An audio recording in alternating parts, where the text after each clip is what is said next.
Countries that have fought long years of war need rest, even if they return home victorious. Having suffered serious losses over the years, Russia was tired from its recent military victories. However, some countries need to fight continuously in order to protect themselves. Stagnation, especially in countries harboring many different ethnic groups, may pave the way for future internal complexities. Russia is struggling to survive as a warrior state with a long history of war. In countries with strong war experience, there are certain strategies applied in different areas. Contrary to the confident image Russia presents to the whole world, it has a variable attitude towards war strategies. This is not the way of strong armies. There may be compelling reasons for the constantly changing strategies of the Russian army. The invasion of Ukraine by the Russian army had only one plan. Putin and his troops were confident that they would capture Kiev in a few days. However, they had to change their strategy because of the fierce defense they faced. When the Russian army was convinced that the invasion could not be realized so easily, they switched their targets to eastern Ukraine. In eastern Ukraine, where tensions increased after April, Russia achieved some successes. It had not been long since the invasion, and the war had not yet put economic pressure on Russia. The early stages of the war, in which heavy weapons were used incalculably, caused serious economic and military losses to Russia. The aggressive strategy implemented enabled Russia to gain territory in a short time.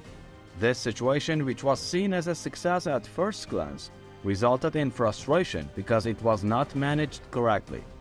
It became difficult to complete the food, clothing, and weapon deficiencies of the soldiers, who moved away from the Russian border.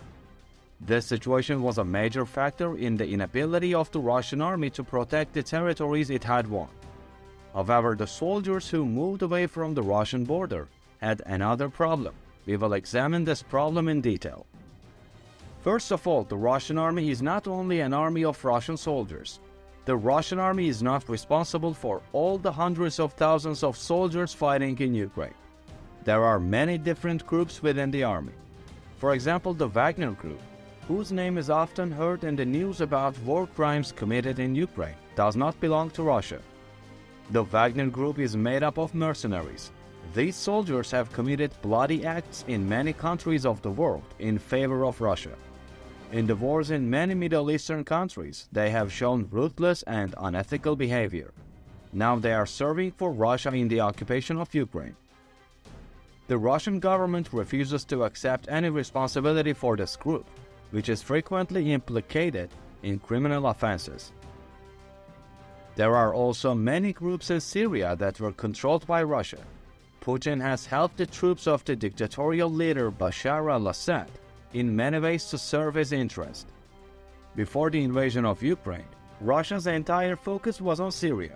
But when Russia began to suffer heavy blows in Ukraine, which did not go according to its calculation, it brought its troops to Ukraine. Not only Russian soldiers and commanders, but also soldiers from the rebel groups it had supported in Syria. National feelings are very important in protracted wars.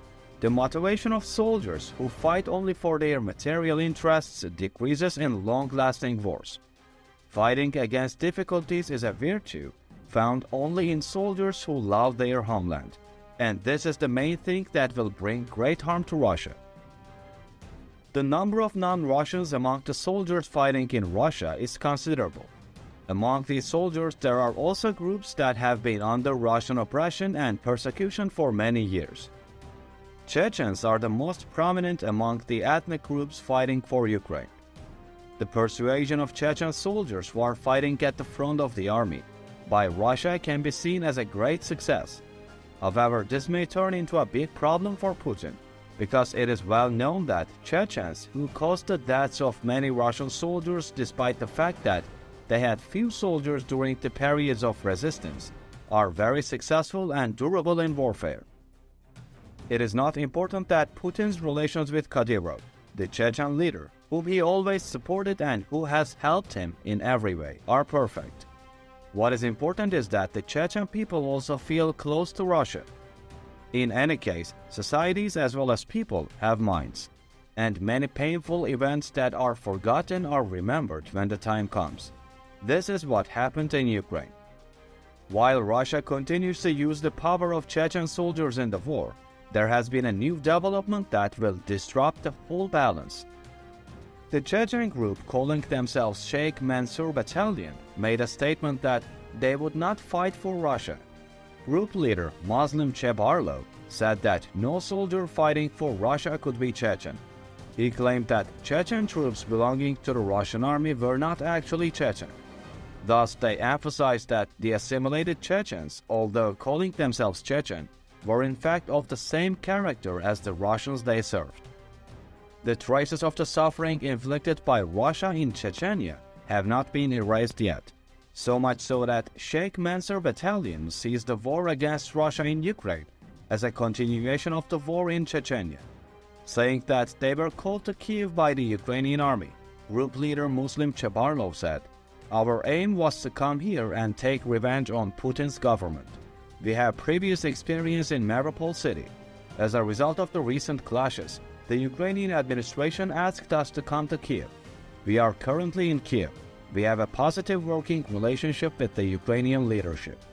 I cannot disclose the exact number of our troops, but I can say that we are now 2 to 3 times more than when we first started." It is known that Chechens who are victims of war and have migrated to many countries around the world have joined the Ukrainian army to take revenge against the Russian army. Chechen groups in the Ukrainian army do not receive money like Chechens who support Russia.